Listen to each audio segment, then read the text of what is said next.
If you're like me, most of what you know about rocks starts at hard and ends at solid. Rocks are hard and rocks are solid. That's it. However, a closer look at these pillars of Hercules tell us that there's more. So much more to know, because certainly these are not ordinary looking rocks.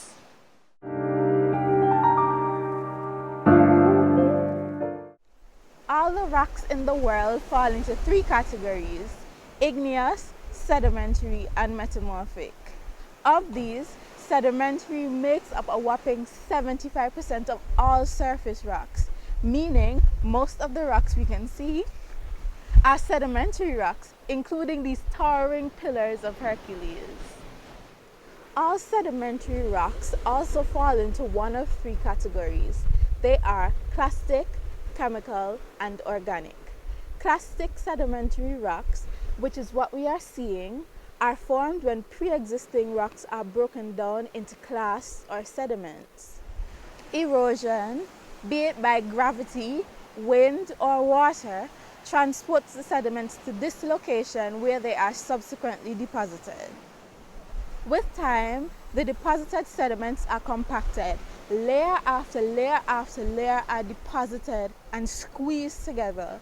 Then the minerals in the water act as a glue and cements the layers together, and that's how sedimentary rocks are formed.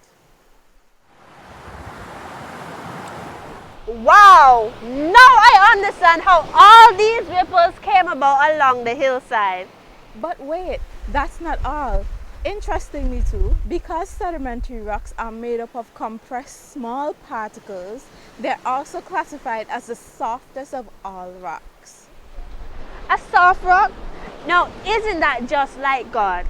Jesus is the rock of all ages, and perhaps all or most of what we heard or were taught about him is that he is hard or unyielding. Well, today I want you to know that Christ, our solid rock, also has a soft side. His soft side is manifested in his grace towards us. For by grace, we have been saved through faith. This is not your own doing. It is the gift of God. The essence of this gift is captured in 1 John 4:9. This is how God showed his love amongst us. He sent his one and only Son into the world that we might live through him. This is love. Not that we love God, but he loved us and sent his Son as an atoning sacrifice for our sins. God's heart was broken down or weathered by the separation sin caused between him and mankind. Love transported God's only Son from heaven to earth, where he was subsequently deposited on the cruel cross of Calvary. The weight of our sin was laid on him, layer after layer compacting as he endured the pain and shame of the cross. God was willing to give everything he had to save us. If that doesn't show you he has a soft spot for us, then I don't know what will. This grace, God offers freely to everyone, no matter what you've done. Grace will always be greater than sin. Calvary has proven it time and again.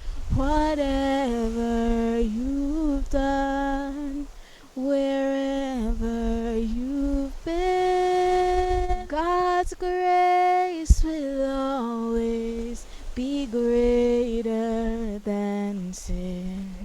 Just like everywhere you turn, you see sedimentary rocks, so too everywhere you turn, God's amazing grace is available for all of us.